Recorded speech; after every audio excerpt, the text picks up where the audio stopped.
Immediately Brahma descended from his great swan carrier and fell down before the Lord just like a golden stick. The word used among Vaishnavas for offering respect is dandavat. The word means falling down like a stick. One should offer respect to a superior Vaishnava by falling down straight with his body just like a stick. So Brahma fell down before the Lord just like a stick to offer respect, and because the complexion of Brahma is golden, he appeared to be a golden stick lying down before Lord Krishna. So he paid his obeisances back, or dandabats back. All four helmets on the head of Brahma touched the lotus feet of Krishna. Brahma, being very joyful, began to shed tears, and he washed the lotus feet of Krishna with his tears. Repeatedly fell and rose as he recalled the wonderful activities of the Lord. After repeating obeisances for a long time, Brahma stood up and smeared his hands over his eyes. Seeing the Lord before him, he trembled. Before him, he, trembling, began to offer prayers with great respect, humility, and attention. So chapter 14, prayers offered by Lord Brahma to Lord Krishna. Brahma said, "My dear Lord, you are the only worshipable Supreme Lord, the personality of Godhead. Therefore, I am offering my humble obeisances and prayers just to please you. Your bodily features are the color of clouds filled with water. You are glittering with an silver electric aura emanating from your yellow garments." Just as says in the book that they're effulgent, but the Prabhupada says silver electric aura. He continues, "Let me offer my respectful, repeated obeisances unto the son of Maharaj Nanda, who is standing before me with conch shell earrings and a peacock feather on his head. His face is beautiful. He is wearing a helmet and is garlanded by forest flowers. And he stands with a morsel of food in his hand. He is decorated with a cane, a buffalo horn bugle, and a flute. He stands before me with small lotus feet." Remember, he's offering dandabat, so he's down there at his feet here, like that. By the way, this chapter 14 in the Bhagavatam, Prabhupada did not translate this. Now, Hridayananda Maharaj and the other team began to translate the rest of the Bhagavatam. Prabhupada got up to chapter 13, and just for your information. So Brahma continues, "My dear Lord, people may say that I am the master of all Vedic knowledge, and I am supposed to be the creator of this universe. But it has been proved now that I cannot understand you, who are present before me, just like a child. You are playing with your boyfriends in cabs, which might imply that you do not even have sufficient education. Just a country bumpkin lad, huh? You are appearing just like a village boy, carrying your food in your hand and searching for your calves. And yet there is so much difference between your body and mine that I cannot estimate the potency of your body. As I have already stated in the Brahma Samhita, your body is not material." In the Brahma Samhita, it is stated that the body of the Lord is all spiritual. There is no difference between the Lord's body and his self. Each limb of his body can perform the actions of all the others. The Lord can see with his hands, he can hear with his eyes, he can accept offerings with his legs, and he can create with his mouth. Brahma continued, your appearance as a cowherd child is for the benefit of the devotees, and although I have committed an offense at your lotus feet by stealing away your boys and calves, I can understand that you have bestowed your mercy upon me. This shows your transcendental quality of being very affectionate towards your devotees. But in spite of your great affection for me, I cannot estimate the potency of your bodily activities. It is to be understood that when I, Lord Brahma, the Supreme Personality of this universe, cannot estimate the childlike body of the Supreme Personality of Godhead, then what to speak of others? And if I cannot estimate the spiritual potency of your childlike body, then what can I understand about your transcendental pastimes? Appearance and disappearance of the Lord becomes, what can I understand about your transcendental pastimes? Therefore, as it is said in the Bhagavad Gita, anyone who can understand a little of the transcendental pastimes, appearance and disappearance of the Lord, becomes immediately eligible to enter the kingdom of God after quitting this body. Krishna says, Janma karma tame divyam evanyo veti tattvataha. If you understand Krishna's birth, janma and karma, it says janma karma, my birth and activities. If you understand Krishna's janma and karma, no more janma and karma for you. You're liberated.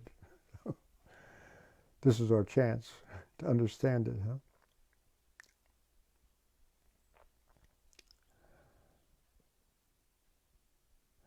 This statement is confirmed in the Vedas, which is where it is stated, simply by understanding the Supreme Personality of Godhead, one can overcome the chain of repeated birth and death. I therefore recommend that people should not try to understand you by their speculative knowledge. The best process for understanding you is to submissively give up the speculative process and try to hear about you, either from yourself, as you have given statements in the Bhagavad Gita and many similar Vedic literatures, or from a realized devotee who has taken shelter at your lotus feet.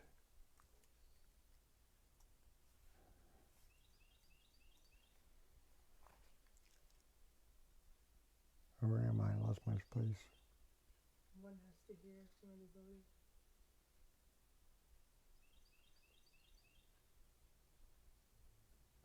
One has to hear from a devotee without speculation.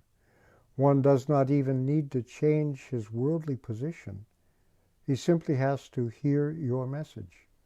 Although you are not understandable by the material senses, simply by hearing about you, one can gradually conquer the nescience of misunderstanding.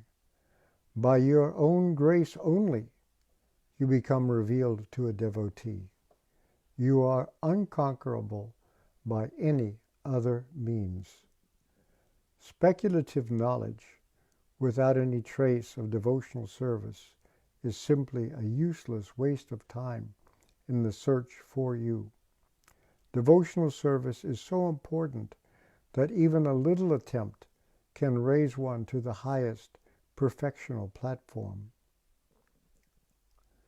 One should not therefore neglect this auspicious process of devotional service and take to the speculative method. By the speculative method, one may gain partial knowledge of your cosmic manifestation, but it is not possible to understand you, the origin of everything. The attempt of persons who are interested only in speculative knowledge is simply wasted labor, like the labor of a person who attempts to gain something by beating the empty husk of rice paddy. That's rice that's growing in the field. There's the rice kernel that we eat, and it's surrounded by a little bit of husk, and therefore it has to be threshed so that the rice and the paddy are separated. But the rice in the field is called rice paddy. And this beating the empty husk you won't get anything out of it. A little quantity of paddy can be husked by the grinding wheel, and one can gain some grains of rice, but if the skin of the paddy has already been beaten by the grinding wheel, there is no further gain in beating even a huge quantity of the husk. It is simply useless labor. My dear Lord, there are many instances in the history of human society where a person, after failing to achieve the transcendental platform, engaged himself in devotional service with his body, mind, and words, and thus attained the highest perfectional state of entering into your abode. The processes of understanding you by speculation or mystic meditation are all useless without devotional service. One should therefore engage himself in your devotional service, even in his worldly activities. And one should always keep himself near you by the process of hearing and chanting your transcendental glories. Simply by being attached to hearing and chanting your glories, one can attain the highest perfectional stage of entering into your kingdom. If a person, therefore, always keeps in touch with you by hearing and chanting your glories, and offering the results of his work for your satisfaction only, he very easily and happily attains entrance into your supreme abode. You are realizable by persons who have cleansed their heart of all contamination. This cleansing of the heart is made possible by chanting and hearing the glories of your Lordship. So that's the end of this quotation, sort of summarizing what Brahma is saying. Then the narration continues, the Lord is all-pervading. As it is stated by Lord Krishna in the Bhagavad Gita, everything is sustained by me, but at the same time I am not in everything. Since the Lord is all-pervading, there is nothing existing without his knowledge. The all-pervasive nature of the Supreme Personality of Godhead can never be within the limited knowledge of a living entity. Therefore, a person who has attained steadiness of the mind by fixing the mind on the lotus feet of the Lord is able to understand the Supreme Lord to some extent. You notice this is like very practical instruction here. It is the business of the mind to wander over varied subject matters for sense gratification. Therefore, only a person who always engages the senses in the service of the Lord can control the mind and be fixed at the lotus feet of the Lord. This concentration of the mind upon the lotus feet of the Lord is called samadhi. Until one reaches the stage of samadhi or trance, in the Patanjali yoga system, it's called Ashtanga yoga because there are 8 steps, yama, niyama, asana, and so on. The ultimate stage is called samadhi, that stage of complete peace, of steadiness of mind. This is it's a higher state of consciousness, and therefore Prabhupada translates samadhi here as trance. It's not like a hypnotist putting you into trance, but it is actually you discover that suddenly you can directly perceive yourself as a spiritual being and realize that in the same body with you there is another spiritual being who is very, very big, and that is the Lord. And you can see it. It's very, as people say, impactful. It makes an impression on you when it happens. So you're not alone. And anyway, until one reaches the stage of samadhi or trance, he cannot understand the nature of the Supreme Personality of Godhead. So this is a process of knowledge. You follow this process of knowledge, you'll get the knowledge, because now he says, until one reaches the stage of samadhi or trance, one cannot understand the nature of the Supreme Personality of Godhead. That's the way you have to go about it.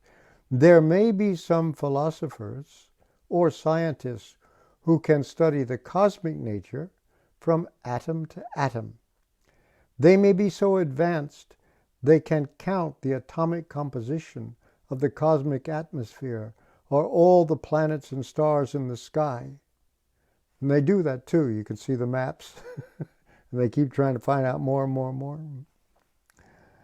Or even the shining molecular particles of the sun or of the stars and other luminaries in the sky. But it is not possible to count the qualities of the Supreme Personality of Godhead. As described in the beginning of the Vedanta Sutra, the Supreme Person is the origin of all qualities. Janmadasiyataha, that from which everything comes. This is the origin of everything. He is generally called Nirguna. Nirguna means one whose qualities are beyond estimation. Now, the impersonalist Vedanta says without qualities. No name, no form, no qualities, no up, no down, no nothing. They try to eliminate all these things, and then God becomes cognitively identical with nothing at all, and you think you've achieved something. But here, the theistic reading, Nirguna, without qualities that can be qualities beyond estimation. Otherwise, sometimes without material qualities, but simply is not nothing, not cognitively identical with empty space. Guna means quality, and nir means beyond estimation, but impersonalists interpret this word, nirguna, as having no quality. Because they are unable to estimate the qualities of the Lord in transcendental realization, they conclude that the Supreme Lord has no qualities. But that is actually not the position. The real position is that he is the original source of all qualities. All qualities are emanating constantly from him. How, therefore, can a limited person count the qualities of the Lord? One may estimate the qualities of the Lord at one moment, but the next moment the qualities have increased. So not has he got all qualities, but they're ever increasing. So it is not possible to make an estimation of the transcendental qualities of the Lord. He is therefore called Nirguna. So you should remember this. People want to talk about Nirguna Brahman. One should not uselessly labor in mental speculation to estimate the Lord's qualities. There is no need of adopting the speculative method or exercising the body to attain mystic yoga perfection. One should simply understand that the distress and happiness of this body are predestined. There is no need to try to avoid the distress of this bodily existence or attempt to achieve happiness by different types of exercises. yoga as a kind of gymnastics. And the case has been made that actually a lot of what is yoga was actually influenced by 19th century European gymnastics. If you want to know, it goes both ways. Because if you look at Patanjali, the yoga asanas are just a handful. That's all he has. And that's really all you need, you know. So you turn yourself into a pretzel that has nothing to do with even Patanjali Yoga Sutra, which, by the way, is also theistic. That's another thing that's modified by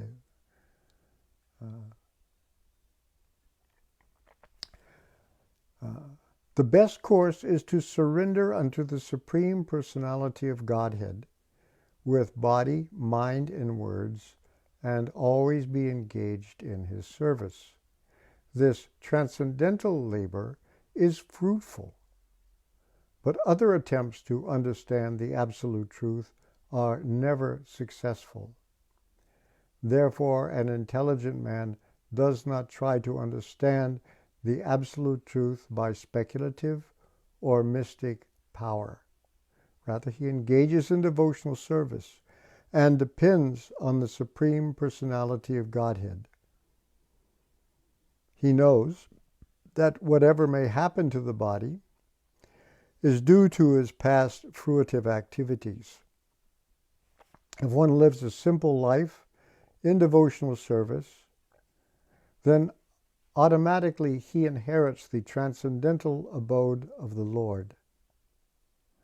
Actually, every living entity is part and parcel of the Supreme Lord and a son of God. Each has the natural right to inherit and share the transcendental pleasures of the Lord. But due to the contact of matter, conditioned living entities have been practically disinherited. So it's not unnatural. It's actually what we really should get as a matter of course if we haven't disinherited ourselves.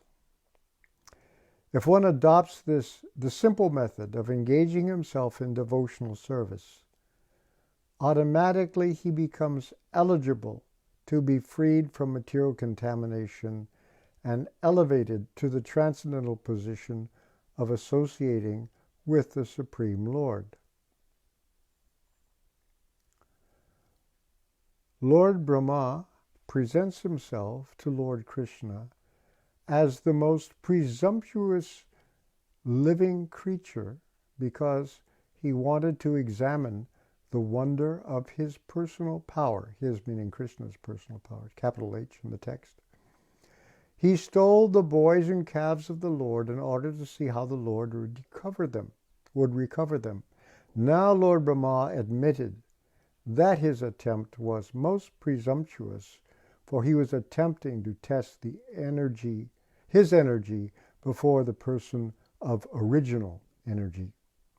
Coming to his senses, Lord Brahma saw that although he was a very powerful living creature, in the estimation of all other living creatures within the material world, his power was nothing in comparison with the power and energy of the Supreme Personality of Godhead.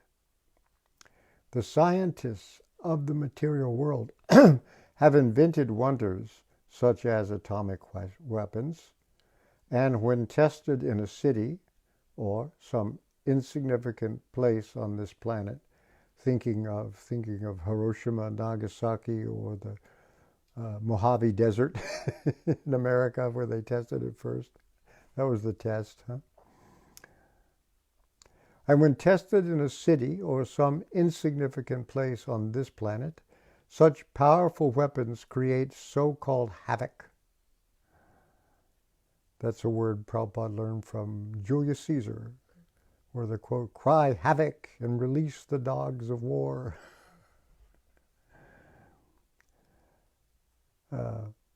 Such powerful weapons create so-called havoc, but if the atomic weapons are tested on the sun, what is their significance? They are insignificant there.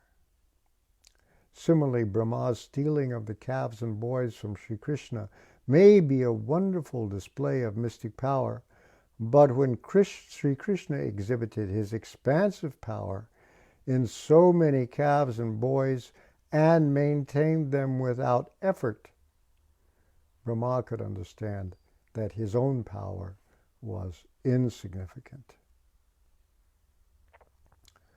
Brahma addressed Lord Krishna as Achyuta, infallible, because the Lord is never forgetful of a little service rendered by his devotee. He is so kind and affectionate toward his devotee that a little service by them is accepted by him as a great deal. Brahma has certainly rendered much service to the Lord. As the Supreme Personality in charge of this particular universe, he is, without a doubt, a faithful servant of Krishna. Therefore, he could appease Krishna. He asked that the Lord understand him as a subordinate servant whose little mistake and impudence might be excused. He admitted that he was puffed up by his powerful position as Lord Brahma. Because he is the qualitative incarnation of the mode of passion within this material world, this was natural for him, and therefore he committed the mistake. But Lord Brahma hoped that since he was, after all, Lord Krishna's subordinate, the Lord would kindly take compassion upon him and excuse him for his gross mistake. In connection with the universe, these are called guna avatars. Lord Brahma is in charge of the mode of passion and the creation of the universe. Lord Shiva with the destruction. And in the middle, there's Lord Vishnu, who in relation to the universe acts like the one of these, what they took a course in Hinduism in the university called the Hindu Trinity. But actually, both Brahma and Shiva come from Lord Vishnu.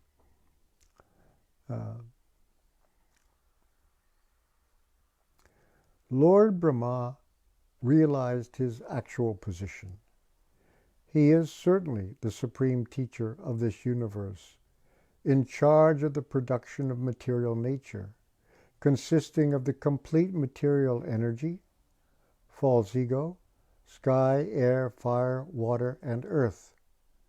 Such a universe may be gigantic, but it can be measured, just as we measure our body as 7 spans. A span is the distance between the thumb and the tip of your little finger when they're stretched out. That's a span.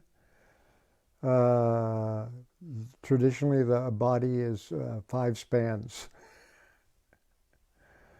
Or, no, excuse me, 7 spans, right. This probably said, generally everyone's personal body measurement is calculated to be 7 spans of his hand. I thought of that because for me it comes out to be 5.5 feet, I think. I'm a little bit bigger than that. Anyway.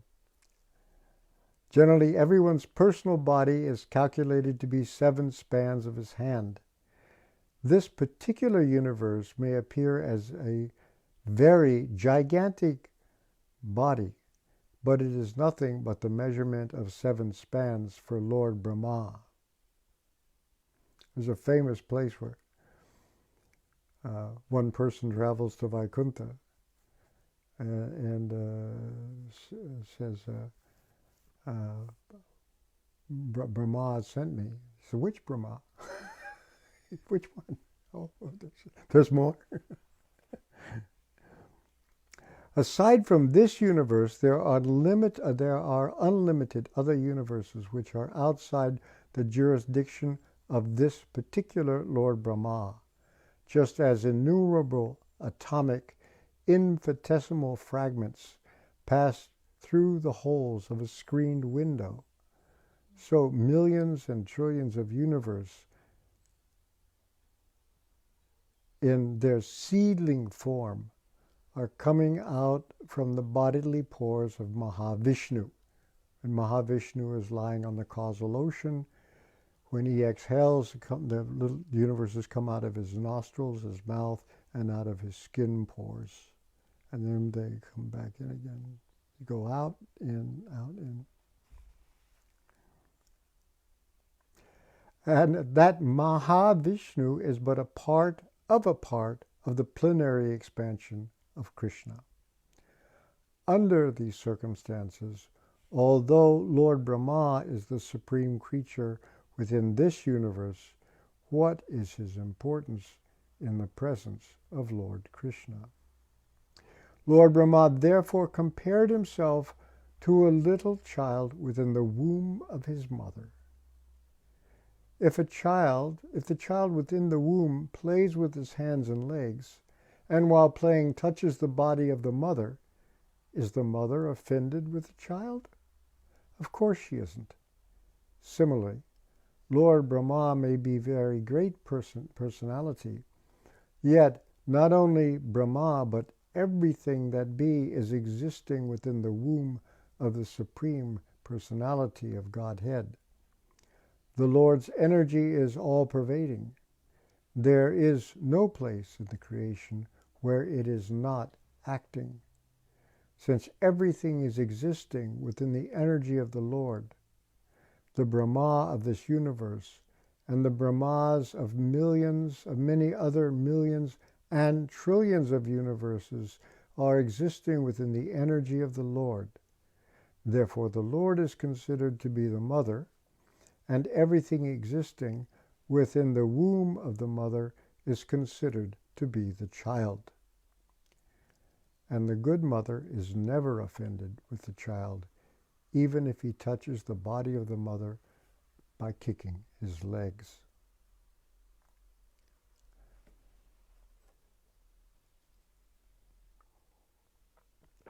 Lord Brahma then said that his birth was from the lotus flower, which blossomed from the navel of Narayana after the dissolution of the three worlds, or the three planetary systems known as Bhurloka, Bhuvarloka, and Swarloka.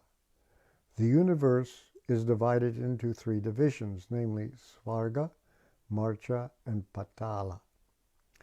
These three planetary systems are merged into water at the time of dissolution. At that time, Narayana, a plenary portion of Krishna, one of his expansions, lies down in the water, and gradually a lotus stem grows from his navel, and from that lotus flower Brahma is born. It is naturally concluded that the mother of Brahma is Narayana. Because the Lord is the resting place of all the living entities after the dissolution of the universe, he is called Narayana. The word Nara means the aggregate total of all living entities, and Ayana means the resting place. The form of Garbhodakshayi Vishnu is called Narayana, the Vishnu who is lying on the Garbha ocean. The form of Garbhodakshayi Vishnu is called Narayana because he rests himself on that water. In addition, he is the resting place of all living creatures. Besides that, Narayana is also present in everyone's heart, as confirmed in the Bhagavad Gita. In that sense also, the Lord is Narayan, as Ayana means the source of knowledge as well as the resting place. It is also confirmed in the Bhagavad Gita that the remembrance of the living entity is due to the presence of the Supersoul within the heart. After changing the body, a living creature forgets everything of his past life. But because Narayana, the Supersoul, is present within his heart, he is reminded by him to act according to his past desire. Lord Brahma wanted to prove that Krishna is the original Narayana, that he is the source of Narayana, and that Narayana is not an exhibition of the external energy, Maya, but is an expansion of spiritual energy. The activities of the external energy, or Maya, are exhibited after the creation of this cosmic world, and the original spiritual energy of Narayana was acting before the creation.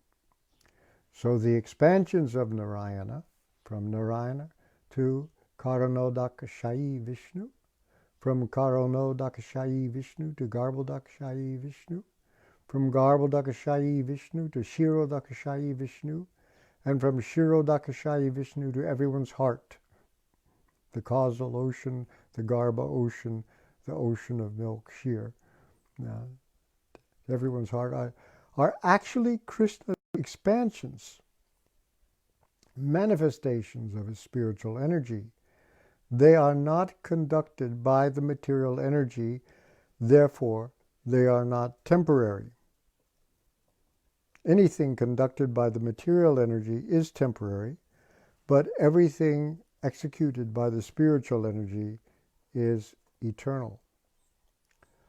Lord Brahma reconfirmed his statement, establishing Krishna as the original Narayana. He said that the Lord's gigantic universal form is resting on the water known as Garbhodakasha. He spoke as follows: "This gigantic universal form is another manifestation of your energy. On account of his resting on the water, this universal form is also Narayana, and we are all within the womb of this Narayana form.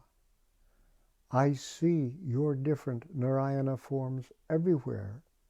I can see you on the water. I can feel you within my heart, and I can also see you before me now. You are the original Narayana. My dear Lord, in this incarnation you have proved that you are the supreme controller of Maya. You remain within this within the cosmic manifestation, and yet the whole creation is within you. This fact has already been proved by you when you exhibited the whole universal creation within your mouth before your mother, Yashoda.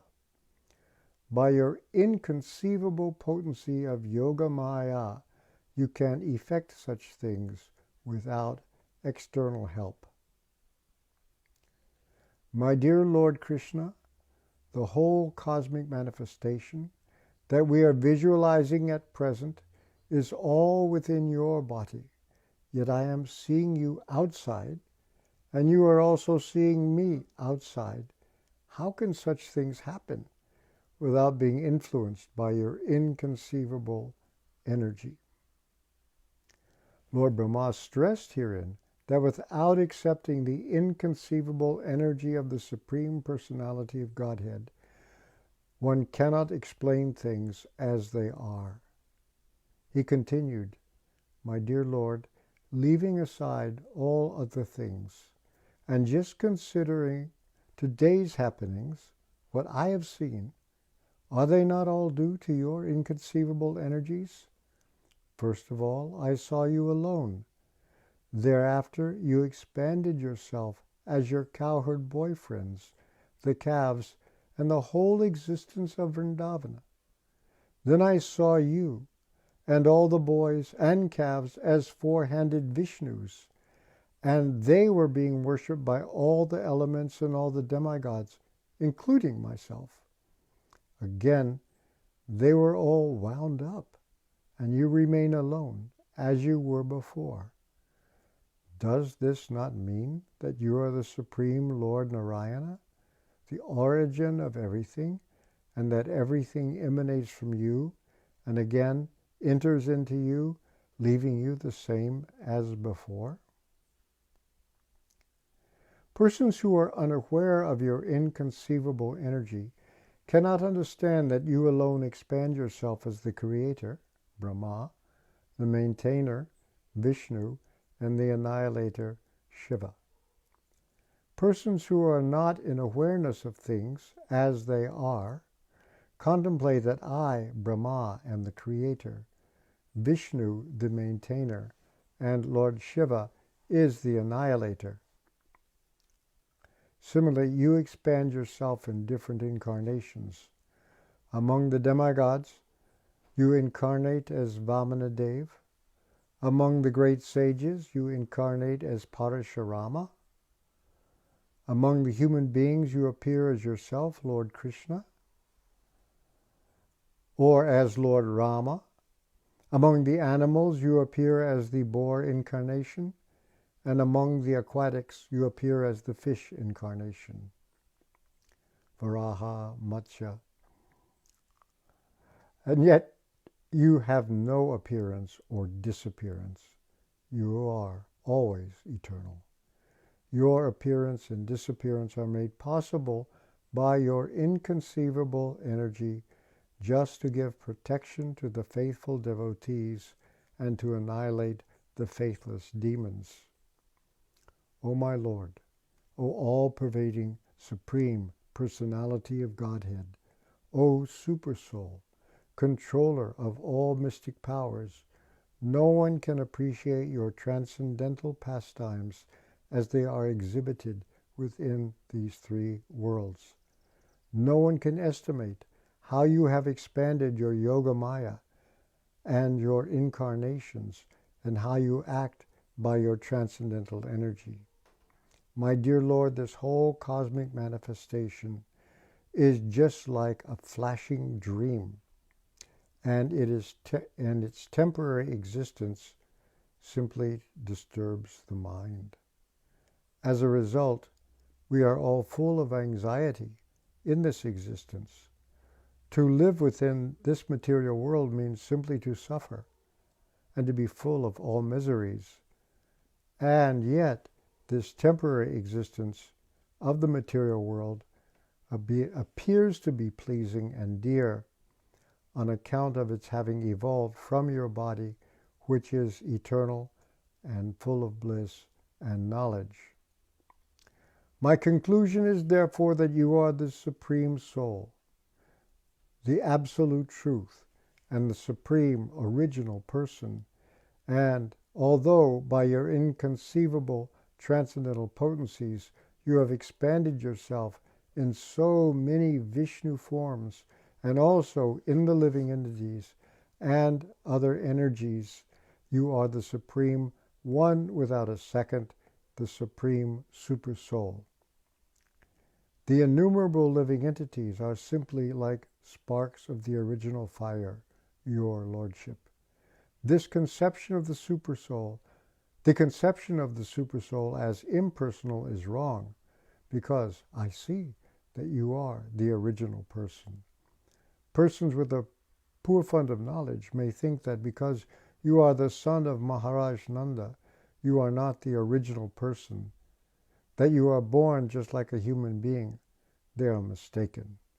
You are the actual original person. That is my conclusion. In spite of your being the son of Nanda, you are the original person, and there is no doubt about it. You are the absolute truth, and you are not of this material darkness.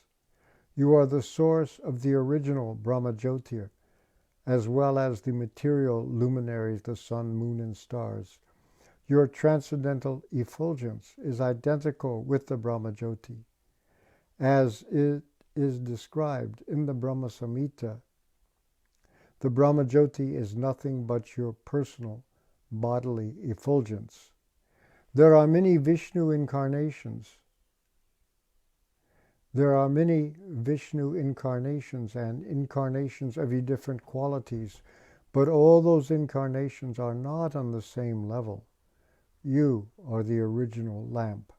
The other incarnations may possess the same candle power. That's kind of an obsolete measure. Lumens, we say now, a different way of doing it. Other incarnations may possess the same candle power as the original lamp, but the original lamp is the beginning of all light. And because you are not one of the creations of this material world, even after the annihilation of this world, your existence as you will continue. I guess we have to run out of time now. I'll read another paragraph, one more paragraph. Because we'll have to break this in half anyway. I'm coming up on half. Because you are the original person, you are described in the Gopala Tapani Upanishad, as well as in the Brahma Samhita, as Govindam Adi Purusham. Govinda is the original person, the cause of all causes. In the Bhagavad Gita, it is also stated that you are the source of the Brahman effulgence. Brahmano hi pratishtaham. He says that there. I am the basis of the Brahman. No one should conclude that your body is like an ordinary material body. Your body is akshara, indestructible. The material body is always full of threefold miseries, but your body is Satchit Ananda Vigraha, full of bliss, knowledge, and eternality. You are also Niranjana, which means pure, without fault. You are also Niranjana because your pastimes as the little son of Mother Yashoda or the lover of the gopis are never contaminated by the material qualities. And although you exhibited yourself as so many cowherd boys and calves, your transcendental potency was not reduced. You are always complete.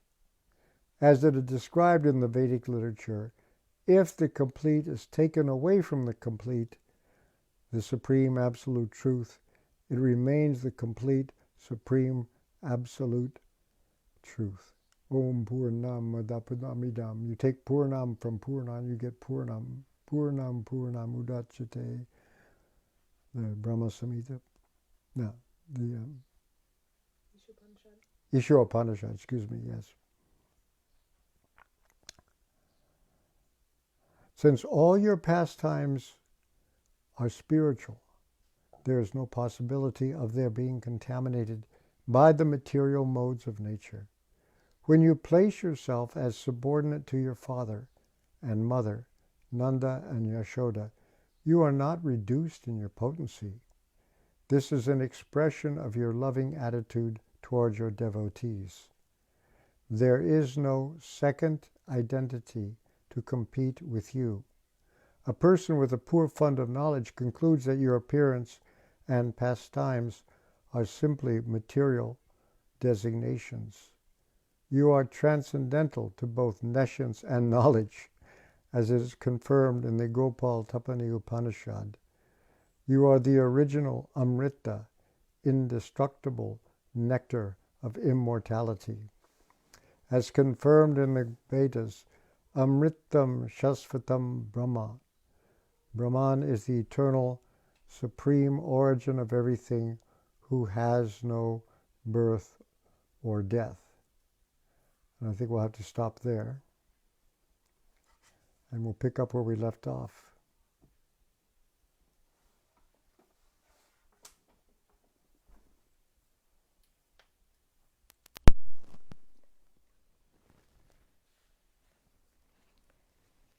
This whole section is really packed full of interesting points being made. If anybody has any comments or questions or anything that struck you from today's reading, go ahead and type those into the comment section there. Yeah, quite a few little gems sprinkled throughout. There's a few things that struck me as how Prabhupada included Brahma referring to the Brahma Samhita. Yeah, that's early right. I don't think As that's you in said in the Brahma Samhita. I don't think that's in the Sanskrit of the Bhagavatam. But I thought it was kind of interesting that Prabhupada included that within the comment, within the quotation marks of Lord Brahma, as I said in Brahma Samhita. I thought that was pretty nice. And just the intricacy of Lord Brahma's prayers is really, to me, it's just interesting.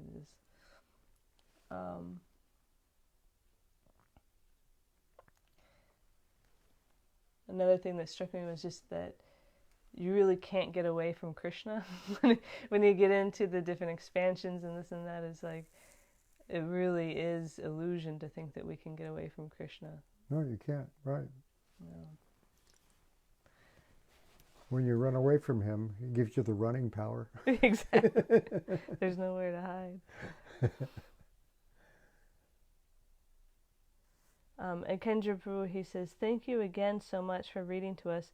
I find it very reassuring to hear these prayers from the supreme Vedic authority within the universe, since there's no doubt that he knows what he's talking about. Another good point, yeah.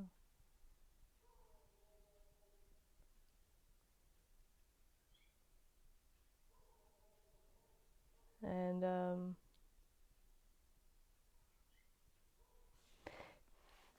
another one here.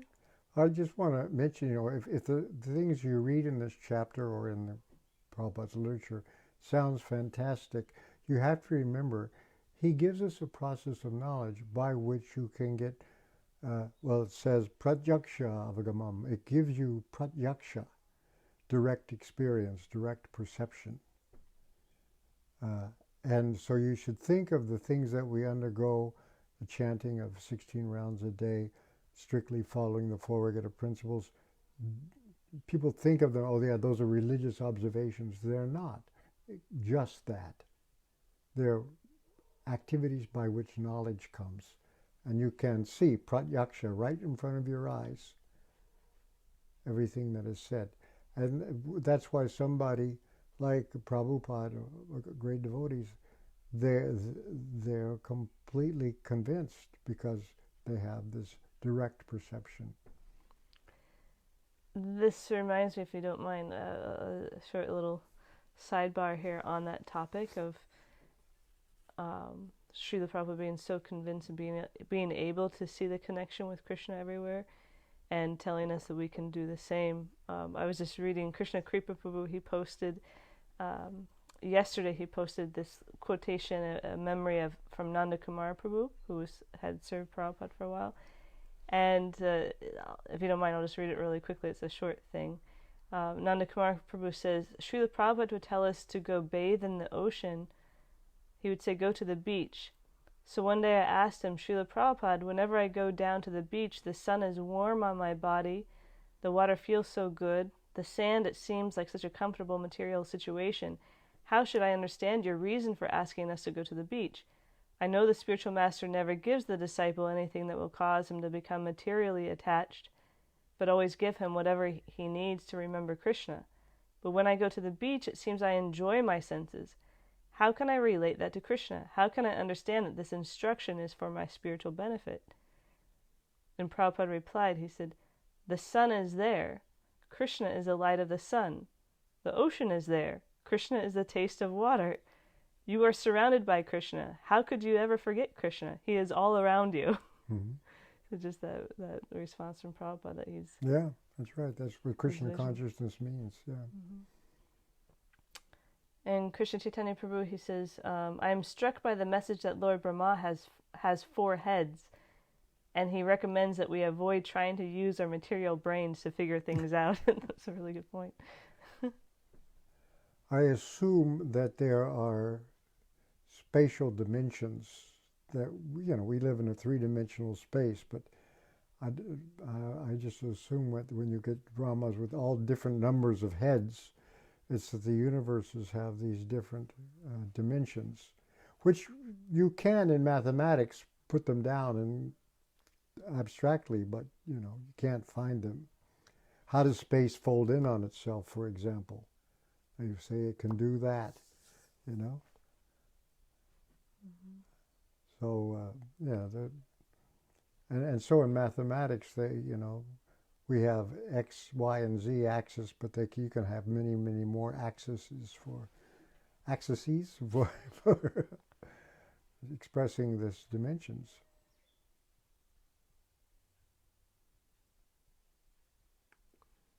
Okay.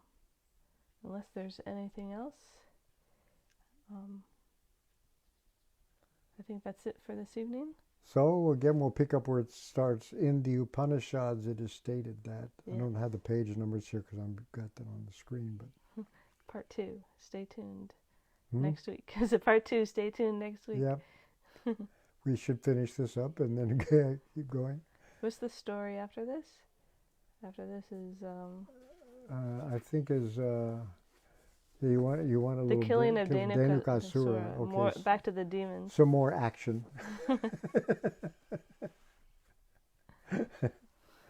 Action-packed, fun-filled adventures. Okay, Hare Krishna. Thank you very much. Srila Prabhupada ki jai. Krishna book ki jai.